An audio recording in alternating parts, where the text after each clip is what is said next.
Hello and welcome to today's IALD webinar, COVID-19, 3 months and counting. My name is Joe de Guzman, Senior Certification Coordinator for the IALD. With that, let me introduce you to our panelists. First, Barbara Horton, IALD Fellow, CLD, President and CEO of Horton Lees Brogden Lighting Design.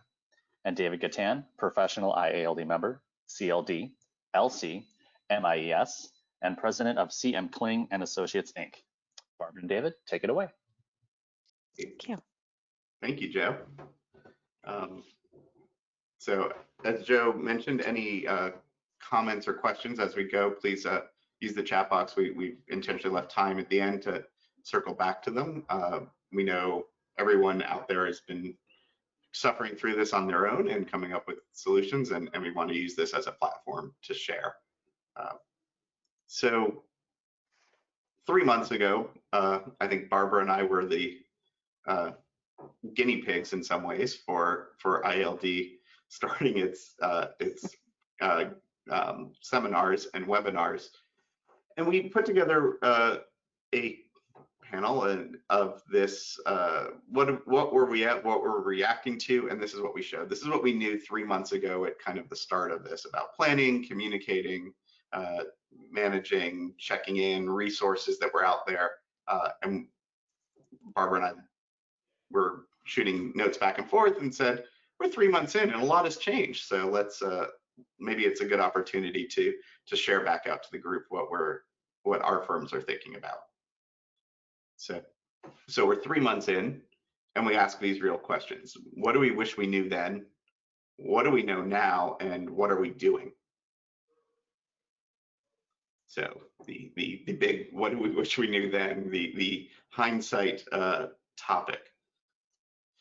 Really, I think number one for me, and I think it was similar for Barbara, is just how long this would go on for. I mean, I don't think any of us have a crystal ball to even know how much longer it will go on for, but you know, I think to a certain extent, the shutdowns, the office closures, I would have thought it was measurable in weeks, not months to years, and that has a real impact on how I consider operating the business, how I consider employees, how we engage on projects, etc. So that I think that knowledge of just being able to plan from the beginning of how long this would take. Also, really about support and what different kinds, right? You learn a lot about the character of yourself and your coworkers through this, and how people rise to help each other, and how we break from just our noses down working on a project and really begin to think about the mental and the psychological impacts of being isolated and dealing with a bombardment of news articles and not really having that outlet to be together and release it. But also simply physical, right? We've found that wish I kind of knew more about, you know, my employees' setups in their homes and how they could react to suddenly having to work from home. I think first week I was watching employees who were, I think, sitting on their beds because they didn't have an office chair and at home and things like that. So just trying to understand and know what that was. The next one probably rings true for all of us. We've invested a lot in technology during this to make sure that that we can keep working. That includes not just making sure that we have the proper server support and internet speed at the physical office, but also things like all of our employees up to speed? Are their internet speeds at a place where they can work? Now, we aren't paying for them, but but it turned out in my office, at least, that everybody was already on versions that worked pretty well. But also, we've bought some additional monitors, we've bought some chairs, we've done things like that in order to support people so that they can work effectively from home. And that kind of ties into the rainy day fund, which is not just technology, but even though I thought we were doing a good job of planning and putting money aside and building up in order to do larger commitments of funds, like replacing our server or developing a new website or doing these things, now that those funds have had to be diverted, and it's maybe start to think about how much money should be in that fund and how do I build it back up. So that's for me the things about looking backwards to where questions and answers I wish I knew 3 months ago. I think it's pretty much the same for us, and I'm sure for everybody on the call today. Thanks, David. Mhm. So what do we know now?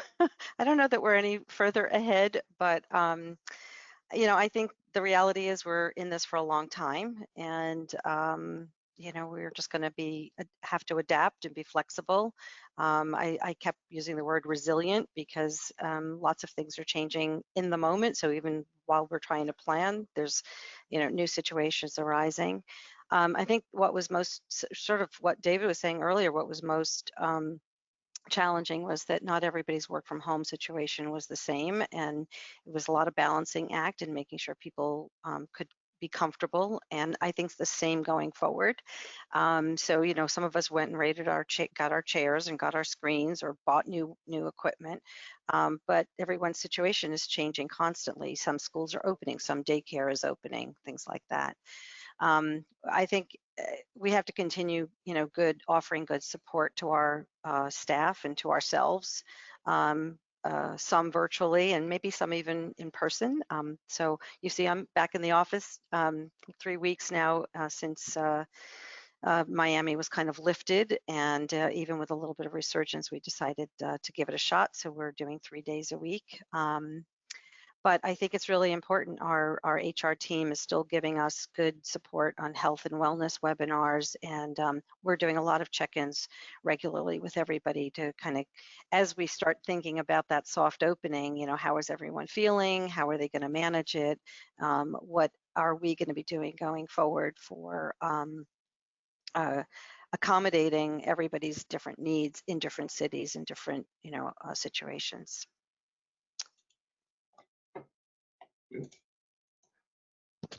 I think it's really the other thing we have learned, and I think is really helpful is, I think we talked about it earlier, how to be creative. I think that social interaction or lack of social interaction really takes a toll on us. I mean, I felt like a caged animal at times, and I know that everybody in the office was feeling that.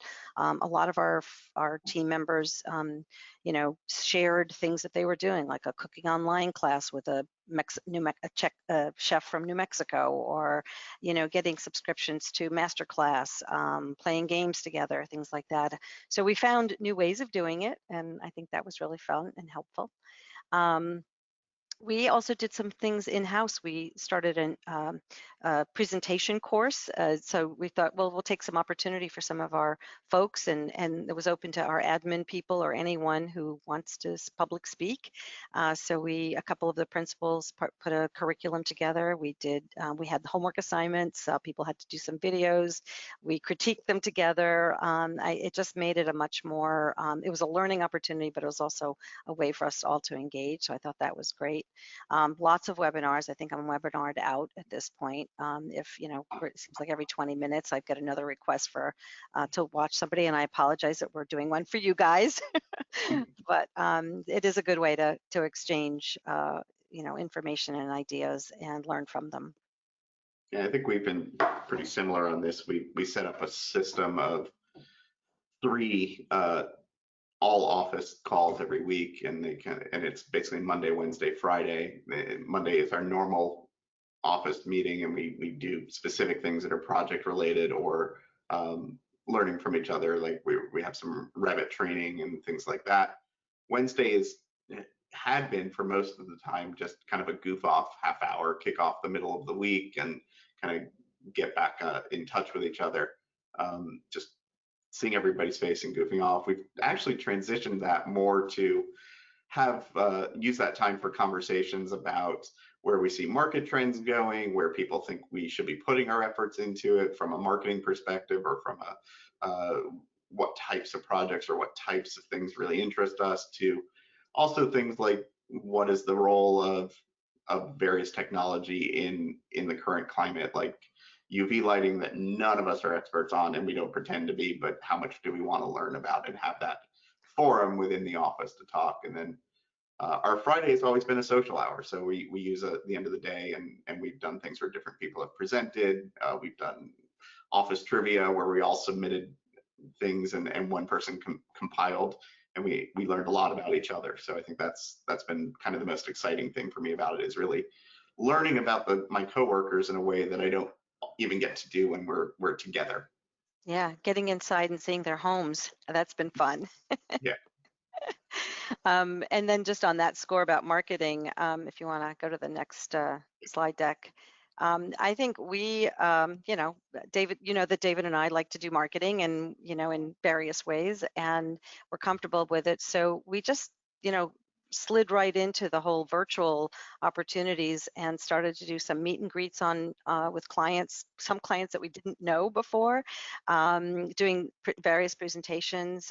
We have a AIA presentation deck that we use, that we offer to our clients, and that helped us really stay connected, and it was a good learning opportunity. So I don't know, maybe some of you guys joined some of our AIA presentations, because we sent out some flyers about that.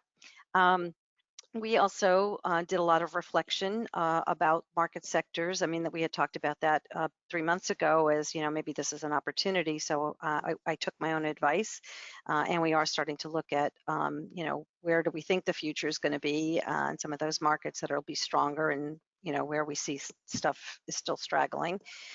We also are taking time to refresh our collateral, our website. So a lot of things are, giving us a little, that pause is giving us time to kind of look internally. We really encourage everybody to take some good mental health days, because even if it was just a weekend to go out to your mother-in-law's, because they had a house in the country, it was get out of the city, get out of the, the office space. Because I think what we did find, sort of looking back, was that we were working from 7 a.m. to 7 p.m., which we might have been doing in the office, but now we're at home and we had no break. So trying to find opportunities to, and encouraging ourselves and everyone to get out and do things was really, really important. Lots of open forums. We've had lots of conversations about the politics of the day, the various political and Black Lives Matter, really good internal forums, and then some opportunities to talk about what we can do as a company. Honestly, it was like it gave a hope moment, for everybody in the middle of all of this. David, how about you? Did you experience that too? Yeah, I think what we realized kind of concurrent to some of the social injustice and protesting around Black Lives Matter was really just what toll it was taking on the staff, and how it really, we were all reacting to it, and had not had those moments around the, our office pantry or kitchen or in the conference room or whatever to just chat with each other. So we stopped and had a all office meeting and really let everybody go around and describe how they were feeling about it and how they were reacting, and how we wanted to find ways to positively contribute in this time. There were employees who wanted to go down. We're generally in or around Washington, D.C., so we had some employees who wanted to go down to the protests, others who really felt somewhat unsafe in their houses, and others who felt really isolated. And we trying to give those moments to people to connect with their friends and their colleagues, to air their concerns and make sure it's done in a way where it's a safe place, right? And that's how I started that conversation, was this is a safe place. We are coworkers, we are friends. We need to feel in a place where we can share with each other. And if anybody has a concern about that, then we need to talk about that before we talk about the topic of the day. And really, it was great. It helped a lot of things within our office. In fact, it led to the next thing on our slideshow, I think. If I can, maybe it's in what we're doing now. We also had a sort of the aha moment when you look across the whole firm. We're almost 90 plus people, and seeing all those windows on my screen, I mean, we have so many people from all over the world, and a lot of them don't have their families here, and we wanted to make sure that they felt safe and comfortable, and that it was an open forum for conversation. So, you know, it was, I think, very important. And then at the end, we made a decision to give everybody a certain stipend that they could use towards instead of the firm investing or making a contribution to something, we gave everybody a stipend to go and do what they felt was important, and they could subsidize it, you know, separately. I think it just made us feel good. And then we looked for opportunities within our work as well where we could make a difference. So maybe in a year from now, we'll announce what we did. We were somewhat similar. We instead decided that the firm would select a few causes and look for the right groups to contribute to, and we would do we would do a donation anyway, but we'd also match anything that any individual employee wanted to do. And we decided that that would not just be a one-time thing, that we would quarterly as an office take a moment to look at what's important at the moment, and that allows people within the firm to raise up topics or things that are of interest or concern to them, and we would reflect on it as a group and select a different cause to contribute to in the same manner. So yeah, that's actually 2 slides down, David. Yeah, so we'll get to that, and a lot of this is interwoven, right? So the question of what are we doing now, or again, this comes back to tech investment. A lot of questioning about the tech that we've invested in to date, and as well as what do we need to do. So thinking about it, right, every phone call I take is basically on my cell phone or on my laptop and as a video call. So why do I have desk phones anymore at the office? And not only that, a desk phone is another surface that needs to be cleaned. And not that we're really sharing phones here, but it's a question that you know, maybe there's an opportunity to reduce my burden on some of my costs. Yeah. And then going back to that rainy day fund and now rebuilding it, Barbara and I called it the tropical storm fund. Perhaps it is a little bit larger and a little bit more catastrophic that we need to be thinking about in what we're building for. There's lots of implications there, so please, everyone, consult your financial planners and that about how you build that properly, and you don't get penalized with taxes and retained earnings and that, but do it in a way that makes sense for your company. Right. We realized that you know, in our office, people haven't really done this, although there's been some conversation about it, of people relocating, even if temporary, to areas that are either more in the suburbs or in the country, or where they have family and they feel safe enough to expand their quarantine bubble with certain family members, and that may have more outdoor space and that, and so that will impact how we consider coming back to the office. But also, how do we support them, right? How do we say, great, you want to go to such and such a place and be there for the next 2 months?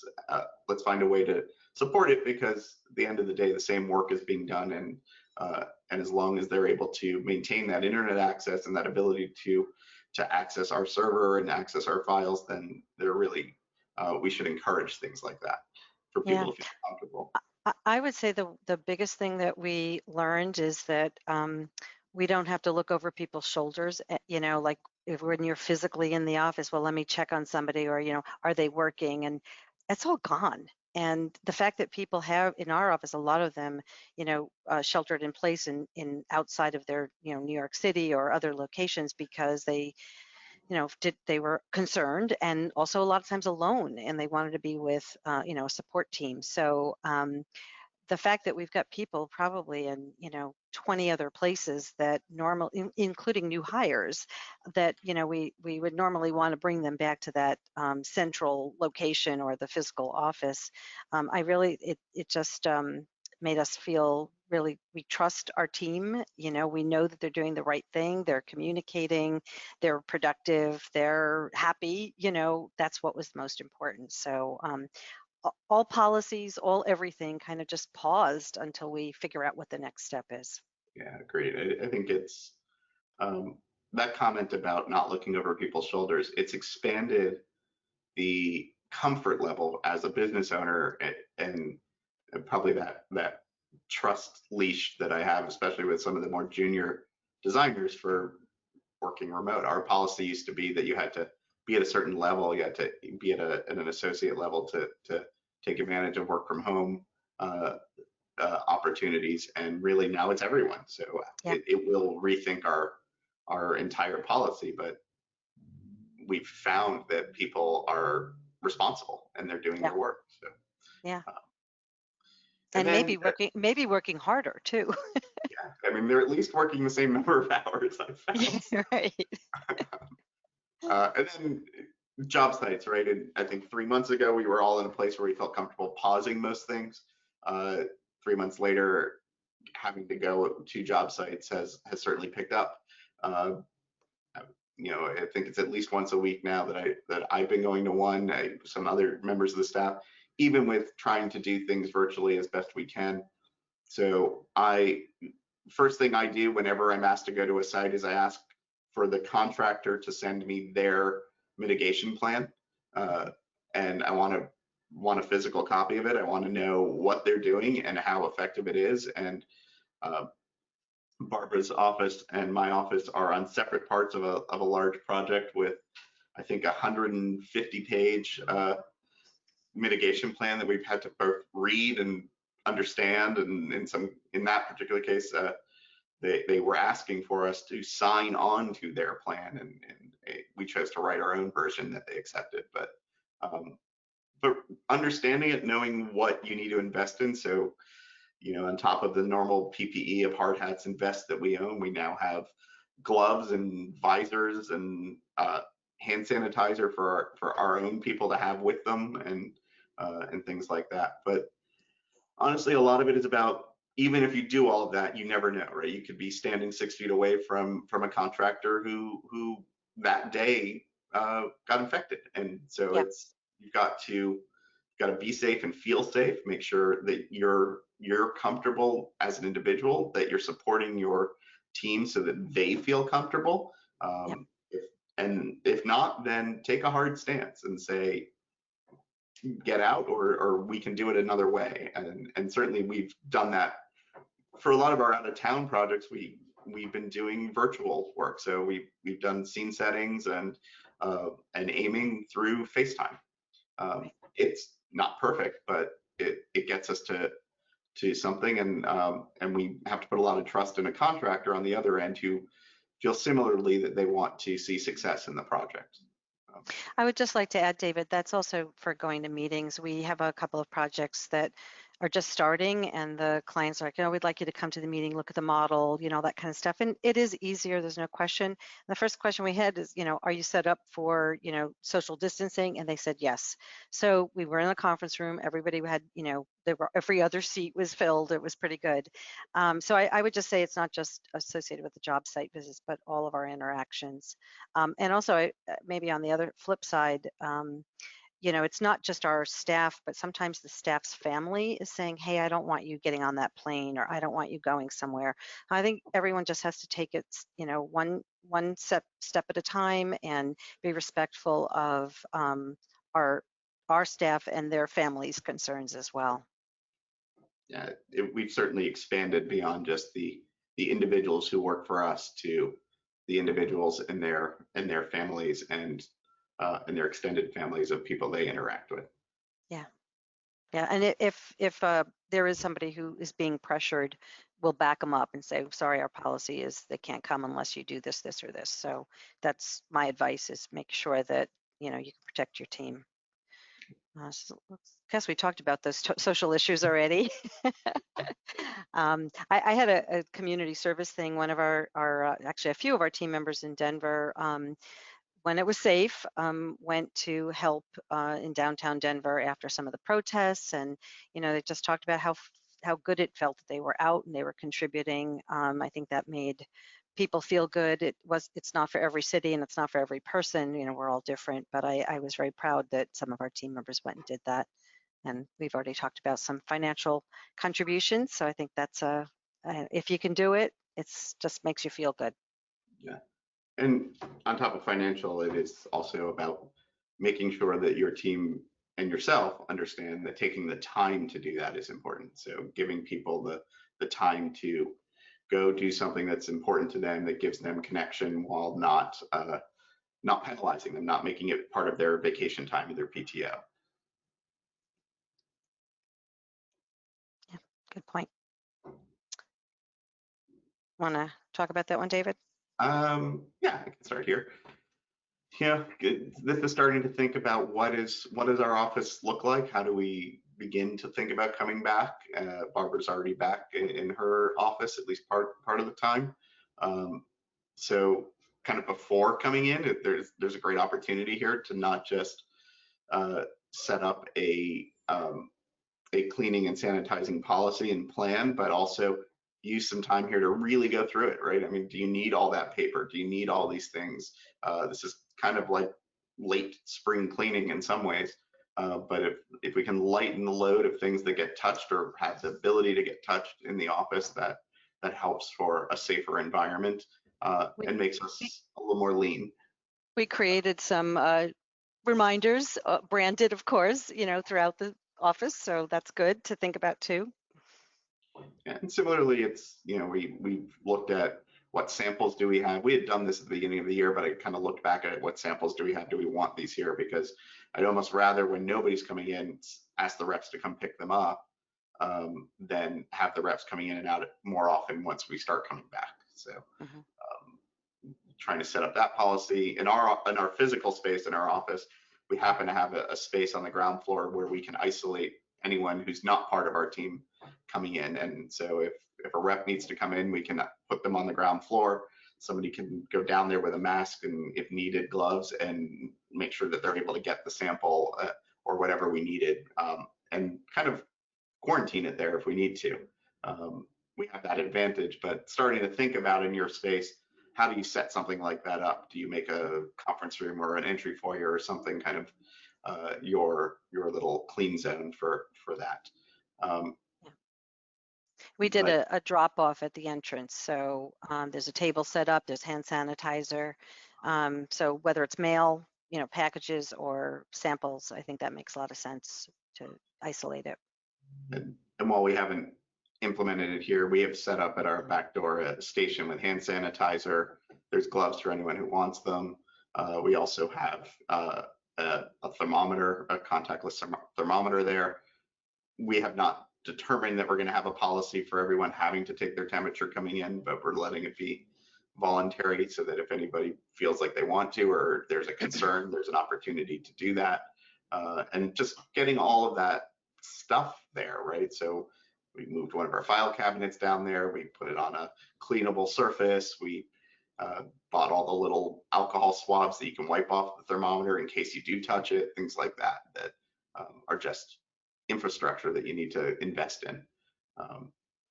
But what we found, you know, remote working is mostly working, right? It's there can be improvements. There's things that technology can only go so far and can't really replace people sitting around a set of plans and sketching and conversing and thinking, and how do you do that? But so you have to kind of find the balance and make sure people still feel safe working remotely or working in the office, but have the ability to work remotely and don't feel like they're being penalized if you do come back to the physical office, and make those corrections from that. So, you know, we're trying to understand what is that policy.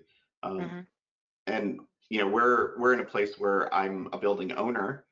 So while my mortgage is still my concern on that half of my brain, there is a question of how much physical space do you need, and what does that mean, and what does it look like? Are you in a lease and you could give up some space and maybe negotiate back with your landlord, or do you think about when that lease expires, do you need that same amount of space, et cetera?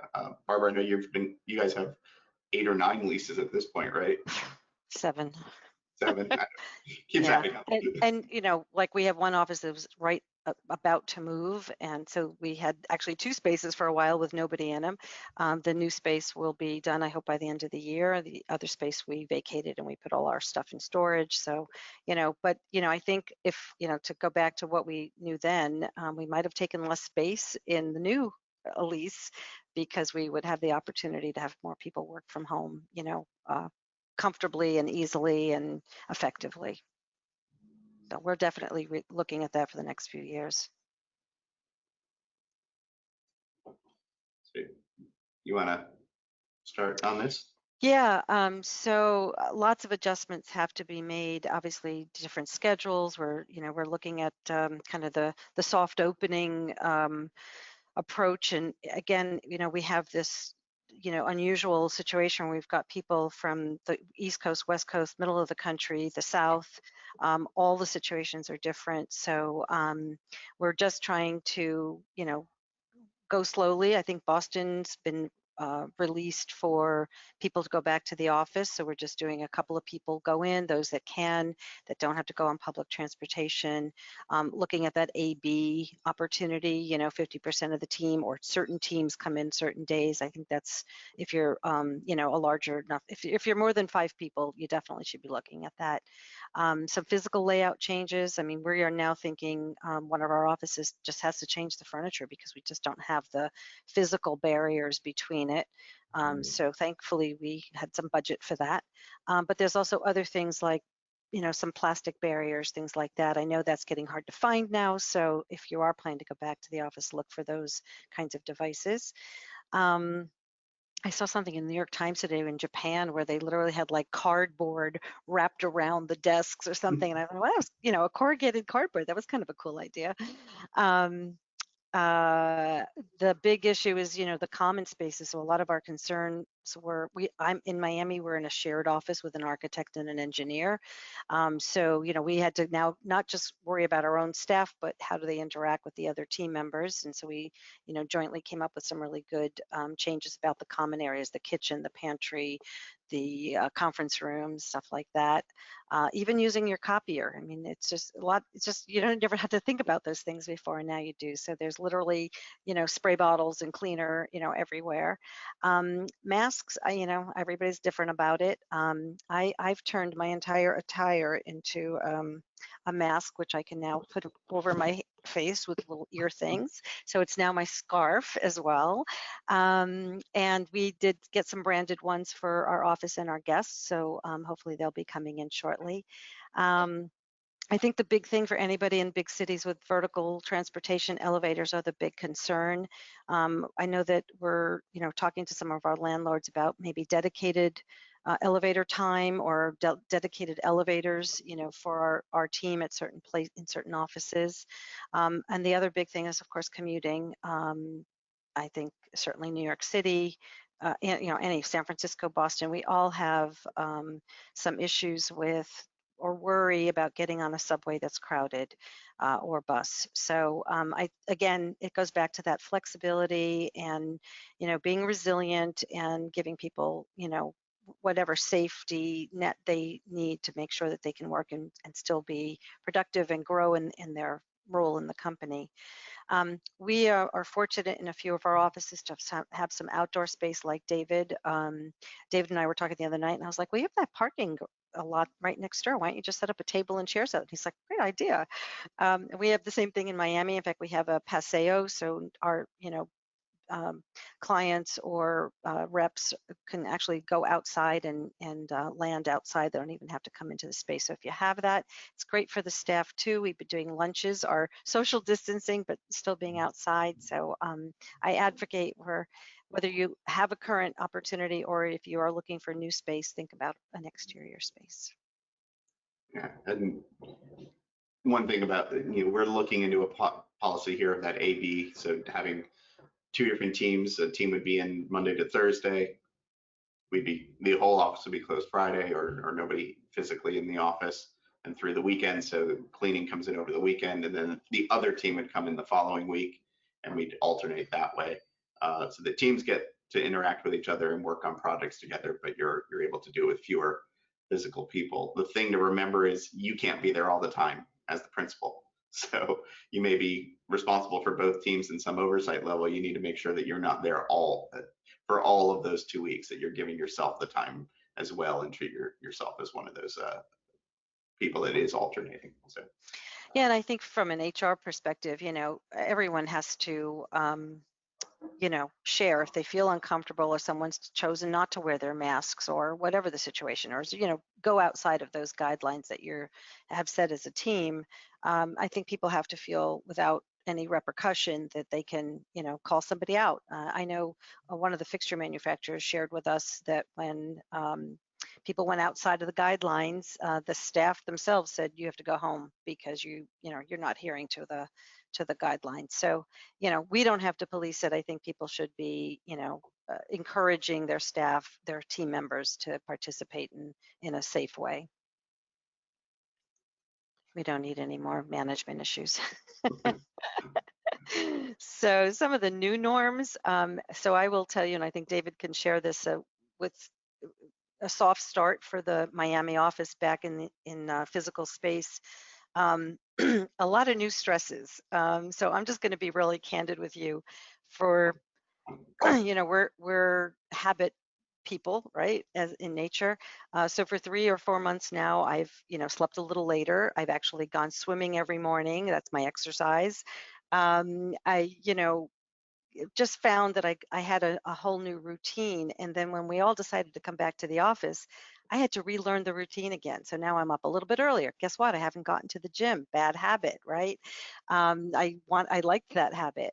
So I think that, and then some of the other things we talked about, commuting, the experience of that again and getting tuned up to it. I think we should just all be prepared for a transition period when we do get back to the office in whatever form it ends up being. So I'm just talking from personal experience right now, and that's shared here with the group in Miami. So yeah, learning new habits. If anybody read the New York Times at home, I think last week, there was a really good article about, don't lose the good habits. Like, I should get up a half an hour earlier and get out to the gym, or go back and swim, and not lose the habit because, well, I got to get to the office, So, maybe it's even instead of an A/B system, but maybe you come in an hour later and, go home an hour earlier when you use that time for, productive things for yourself or for the office, but you don't have to be locked down to the office. I think the other really strange thing is, because everybody here in Florida at least is wearing masks. Well, I should say all of Florida, but certainly in Miami, it's been mandatory. So eye contact has become really, really important. Eye makeup for ladies or anyone who's wearing makeup, because all you see now is this. And so I kind of appreciate so much of the world where women have worn head scarves or face scarves, how important eyes are, and the communication. You don't know if someone's smiling or not smiling anymore. So you really have to be paying attention a little bit differently. Computer backgrounds, we're talking a lot about what is our, in the future, what does the background look like? Is it HLB? Does it look like the office? If we're half of us are working from home and half of us are working in studio, what is the image to our clients? So something to think about. I know there's green screens and a lot of technology that you can throw out of it. And a lot of the programs we're finding, you can actually insert a background. So like, I know on my iPad, I've been able to use that through Zoom and Ring Central and some other WebEx. I literally took a photograph of, what I look out my window, and it's behind me, and it really feels nice, especially when I see myself in that environment, even though I'm sitting in my bedroom. I think we talked a little bit about shared, space before, but it's really different because you go back after 3 months of not seeing each other, and the first thing you want to do is like hug somebody, and you realize, oh, I gotta like touch them with the elbow or something, or clients. So I just think, we have to retune ourselves to be respectful of that physical space around us. And I am pretty confident that we're tribal, even though we're seeing surveys internally and externally that a lot of people don't want to go back to the physical space for any number of reasons. But I do think we are a tribal culture, and that's going to draw us back somehow, even if it's 2 or 3 days a week. But we will get a need. We will all feel a need to get back. I just added a little comment at the bottom that, we've been untethered, we've been effective, we've been working on some really, extraordinary designs collaboratively, virtually. We've been hiring people, we've been onboarding new people, we've been mentoring new people, and running our business all remotely. And it's working. So I think we learned a certain sense of freedom. And there's a lot of positives that have come out of this whole experience that we're just going to keep building on. Yeah, I'd agree with all of that. And I think, relative to like some things like computer backgrounds, understanding what is it when you're client facing versus facing your internally, and who that audience is. So we went through a period where we were putting on our favorite projects as the background, and then realized that was fun for a while, and then it got distracting. And so I don't know that we have a policy yet, but things to think about. So. Yeah, be creative. So at the last minute, I started thinking about the outlook for the future, the things that we're starting to think about. We saw maybe about a 5% project, went on hold during this whole thing. So how do we plan for those delayed projects? Because now we have no idea when they're going to restart. And, we're taking on new work, and now the people that were assigned to those projects have been moved to something else. So how do we plan for that? I think strong communication with our clients. A lot of architects, as you know, have experienced that what we've experienced is they live in a little fantasy land, and like, oh yeah, that's going to start next week, and it's not starting next week. So I think just be as realistic and start projecting out as much as you can will be really helpful. We're continually looking at the backlog, in other words, the work that we have already booked and not the stuff that's on hold, to look at, do we have 12 months of backlog, realistically, and is there anything else that might stop? And pipeline, which is, the new work, the proposals, making sure that we have a comfort level of what the next 12 months will look like. I think we've also been considering the fact that, what's happening right now, not just the COVID, but the whole political, social unrest around the world is just going to have financial impacts. And in our industry, we see this, maybe 6 months later. We're all still billing, and new work is coming in, maybe not as large, but it's continuing. But we also lag several months behind, and I just want to remind everybody that while we might be feeling good right now, it may not look so rosy in 6 months or a year, and that following the AEC indicators are really important. Like AIA is great. If you look at their, I don't know if it's monthly or quarterly, I can't remember, but they do a survey, and they really get a sense of sales and what the architects are doing. If they're busy, we're busy a few months later. So, always look at what they're doing to see how it may impact you. We're also spending a lot more time focusing on our budget. We have a good budget process. Of course, just by nature of not traveling and, some of the normal daily expenses that we had in the office, we were saving money, but we're also looking at what are some of the essential things that we have to do, like we were talking about some upgrades in tech and things like that, upgrades to the office. I would say be very critical about what you're going to spend. And again, remember we said cash is queen before? Cash is still queen. So make sure you hold on to that.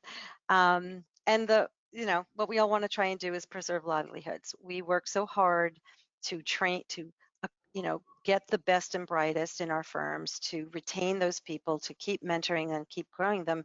And we need to preserve those as much as we can. So I hope everyone was able to get the PPP money that we had talked about 3 months ago, and used it wisely. I think that program's been extended a little bit more, so you didn't have to spend all of it in however many 2 months or so. David and I took advantage of that because we had that rainy day fund, and we did a little bit of laddering of an investment so that we had the opportunity to draw on some of that money later on, but paid all of our staff, our benefits and things like that through the PPP program. So if anybody has any questions about it, we certainly can share with you what we did. I'd also like to just say, make sure whatever you're looking at with PPP, you are talking with your financial advisors. Just the paperwork trail's got to be very particular when you go to ask for forgiveness on that loan, because it is, at least in its basis, it's a loan. So happy to answer questions on that, either on this or online, but there are some very particular paper trail things that need to be done. And the last thing that, we just see cyclically every time there's an election year, things are in an upheaval. Businesses tend to hold on to cash more because they don't know what's going to happen. And then after it, the election, things ease back in. So, it's just another indicator for us that things can go wonky in a couple of months. And we're just keeping, our eyes on it. Anything else, David, that you could think of for the future? No, I would say, for some of the smaller firms, my firm included, we took this opportunity to really reinvent our financial deck, basically. So where we might have looked at it monthly, we're now looking at it weekly, and that includes not only billings and where we're at, but also higher level of projects to proposal values to confidence levels on proposals that are out there, and where so we kind of reformatted how we're looking at it from a level of David was doing it before to alone, basically, to including more people, including marketing and billing and some of the senior staff, starting to look at it and question it a lot more and try to find indicators of everything that Barbara's talked about in terms of pipeline and runway, but also where we think we're effective. And it's interesting, you find out things as well that you assumed but didn't necessarily have the facts for, about your impact of certain proposals with certain clients, and how do you maybe then rethink how do you write a proposal to that client when they ask you for one, and that. So I would say it's a lot of work, but it's a worthwhile effort. If you don't do that or you aren't doing it, take a look at what it takes. There's a lot of tools online for how to build those reports. Mm-hmm. Absolutely. Well, I think that's it for us. Yeah. So we'd love to hear from you guys. If you have any questions, Joe, maybe you can open up the questions. Got a few. May not be able to get to them all, but keep answering our questions and we'll pick and choose here. Okay. First, in your discussions regarding racial inequality, do you intend to do any advocacy within the lighting industry where BIPOC are underrepresented? What steps should the IALD be taking to reduce the barriers to entry to our industry and recruit more BIPOC talent to our industry? Good question. We have a pretty big diverse group, so we are sort of open to everything and everyone from every part of every culture, and sometimes it does feel like the League of Nations. I know that one of our former employees is supporting an organization in New York specifically to invite the Black community into the arts, so photography, lighting, all kinds of things. And when I saw that it went up on her website, I was like, this is where I'm putting my money and my time, because I think this is really valuable. So I don't know if it's something that should be the association specifically, but definitely us as individuals, we should be, we're a very open, creative group of people, and I think that we should find ways within our firms or as individuals to support that effort.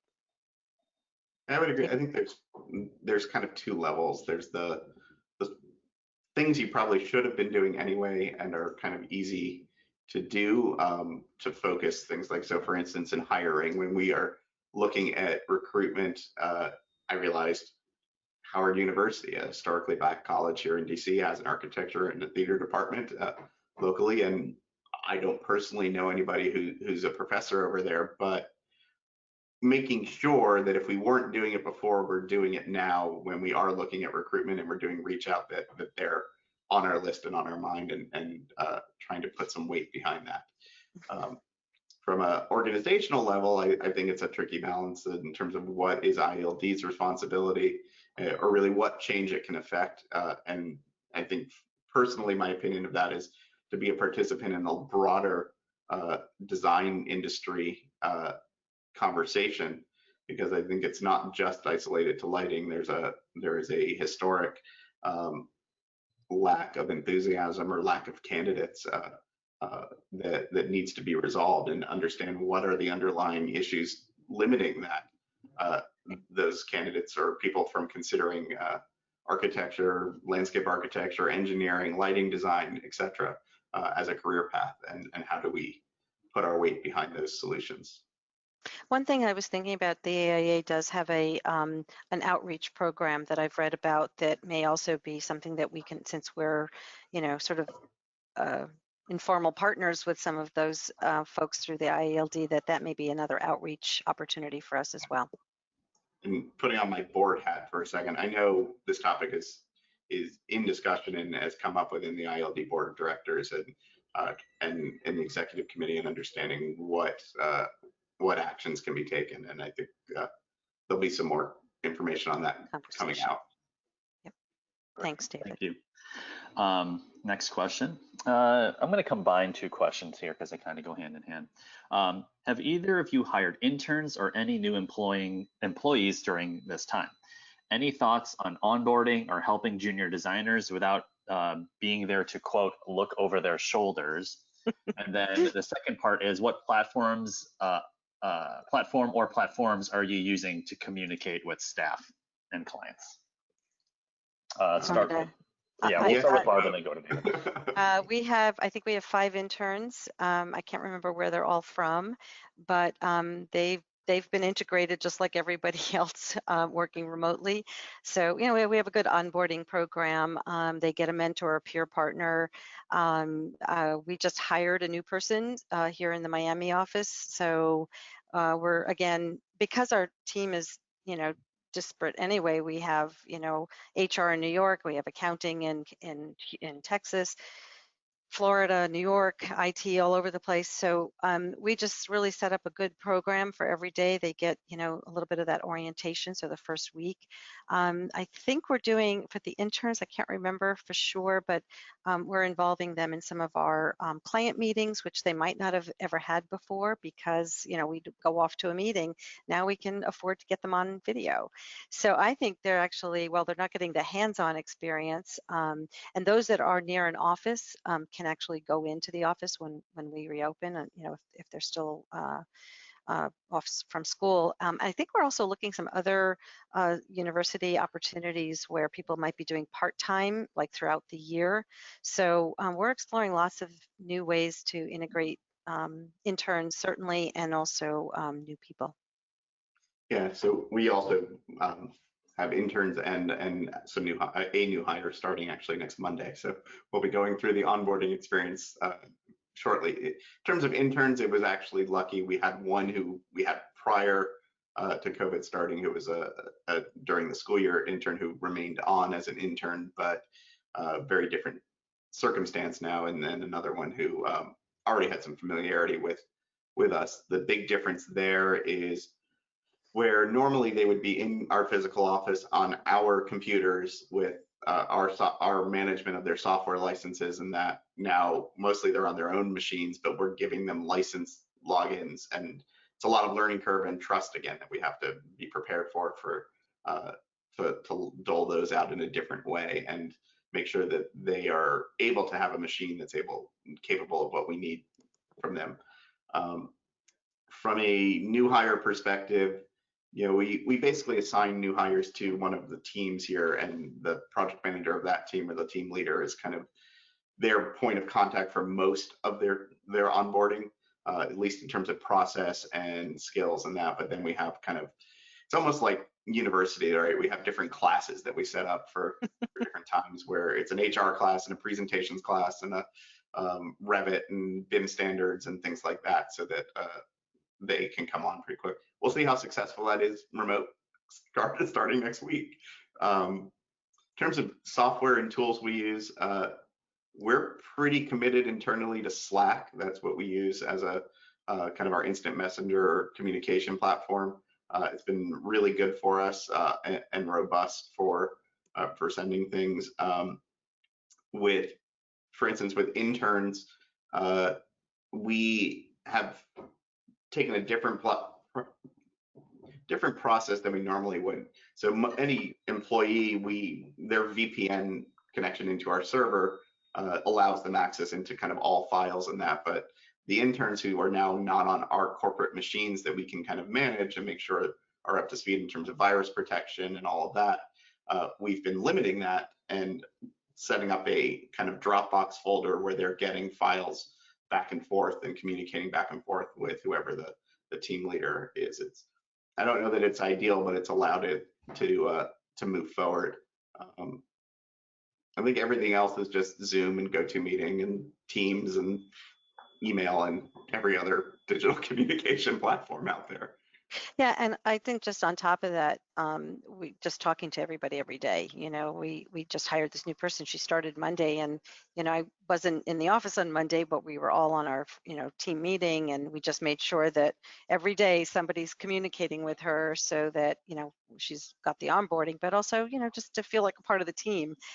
So we'll let you know in about a month when she actually makes her way back to Miami and is physically in the office, what the experience was. So maybe we'll do another one of these in 3 months, David.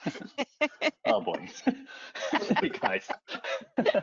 Only kidding. I mean, my fingers are crossed, but I'm going to put my IT coordinator hat on for the IALD. David, the way that you're doing that with the Dropbox for interns, because they don't have company issued machines and you can't really monitor their machines for virus protection, stuff like that. You're doing it the right way. You don't want to let a machine that you can't have full control over into your server, because that could just cause a mess of problems that you just don't want to deal with. So kudos on that. Also, we also work very often on confidential projects, government, et cetera. So there's lots of restrictions on certain people who can work on projects as well as access. So there's you have to find some other ways around, work around. Exactly. We have time for one more question, and then we'll wrap it up. But how are you dealing with reps and manufacturers wanting to do product demos? Do you think in-office demos are in the future, or will Zoom meetings be the way to go? I'm kind of liking the Zoom meetings, to be honest with you. I mean, yeah, I think you have to have eyes on, but hopefully, we'll have Light Fair and other, venues to be seeing that stuff. But I found a couple of manufacturers are really doing it well, where they are in a physical space with, the whole environment, and their presentation is, running at the same time. So we're literally seeing the effect of what they're talking about, as opposed to them coming in, seeing one fixture or one control, device. This is, they're doing it really well because they're doing it in their own labs or, showrooms or wherever. And I'm actually kind of digging it. Plus, we're doing a lot more. What a manufacturer does a presentation, and multiple offices of ours are together on that presentation, and to hear the different dialogue and questions that come from different people from different parts of our firm have been much more enlightening. So I think we're probably going to see a lot, more of that for a while, until we really feel like we're, past this, the more contagious part of the COVID-19. Yeah, I think that the digital Zooms and such have been reasonably effective. We've been filtering them. Actually, all rep visits typically get filtered through one kind of champion of that in our office, and he's the one who schedules all of it. And yes, you're right. The ones where people are physically showing us things are a lot more effective. We've done a few other things as well, where a sample has either been mailed to an individual's house or to the office, and if one of us comes into the office, then we'll unpack it and look at it and video it and kind of share it within the team, because it is a little different to touch and feel it. And we're trying to do that. I know there's one sample sitting out here where it got mailed to my house. I did what I needed with it, and the next time I came by the office, I said, it's on the conference room table.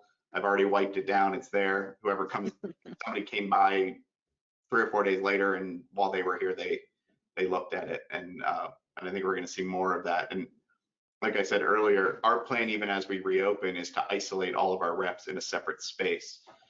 So whether they are actually showing us a physical sample or just dropping something off or picking something up or whatever it is, we're moving them to a separate environment within the building.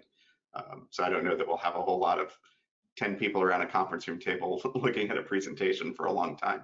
Mm-hmm. All right. Same for us. Well, thank you very much for doing this again, David and Barbara. Like you said, hopefully we don't have a 6 months and counting webinar, but if we do, we do. Thank you to the attendees for taking the time out of your day to join us today. Again, thank you to Barbara and David for taking the time today. And we'll see everyone later. Have a good rest of the day. Be safe. Bye, everybody. Thanks, David. Thank you.